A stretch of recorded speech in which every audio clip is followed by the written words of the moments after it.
ছোট্ট শহর আছে। শহরের এক কোণে থাকে একটি ছোট্ট পরিবার, মা, বাবা আর তাদের ছেলে ও মেয়ে সৈকত এবং সাইমা। সৈকত খুব কৌতূহলী এবং সবসময় নতুন কিছু শেখার চেষ্টা করে।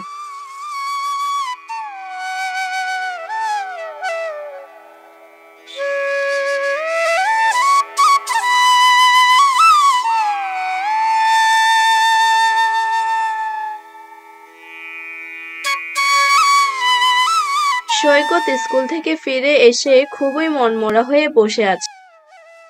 তোমার বাবা মা তো কোনো বড় কাজ করে না, তারা শুধু ঘরেই থাকে। এই কথা শুনে সৈকত ভীষণ কষ্ট পায়। সে ভাবে তার মা বাবা হয়তো সত্যিই তেমন কিছু করে না। সৈকত, হাত মুখ ধুয়ে কিছু খেয়ে নাও। না, আমার খিদে নেই। খিদে নাই কেন? আমি একবার বলছি না আমি কোনো কিছু খাবো না, আমি এখন ঘুমাতে যাই। এ ছেলেকে নিয়ে পারাই যায় না।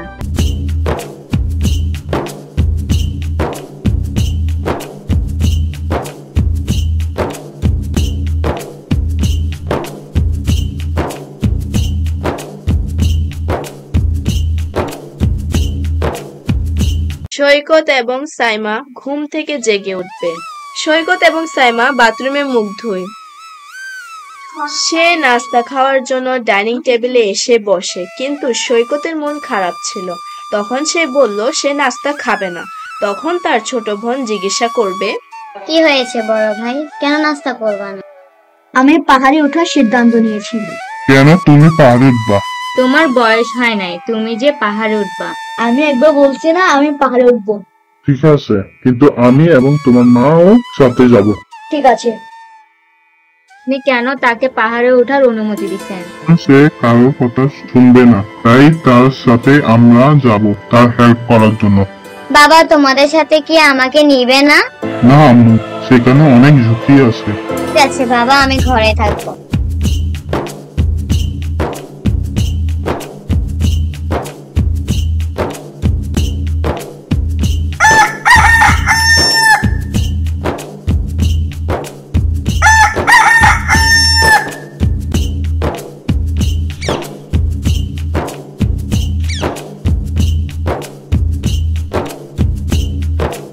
পাহাড়ের পথ খুবই কঠিন ছিল।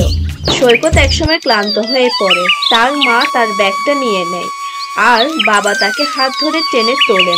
সৈকত ভাবে আমার মা বাবা অনেক শক্তিশালী, কিন্তু কেন তারা তাকে সাহায্য করছে? সে তো একাই উঠতে চেয়েছিল। পাহাড়ের চূড়ায় পৌঁছানোর পর সৈকত চারপাশে সৌন্দর্য দেখে অভিভূত হয়। তখন তার বাবা বলে, জীবনের পথও এই পাহাড়ের মতো, কখনো কখনো ক্লান্তি আসবে, পথ হারাবে, কিন্তু মনে রেখো আমরা সবসময় তোমার পাশে আছি। ঠিক আছে বাবা, এ কথা চিরকাল মনে রাখবো।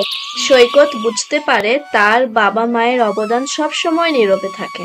তারা তাকে সবসময় শক্তি দেয় যেন সে তার স্বপ্ন পূরণ করতে পারে।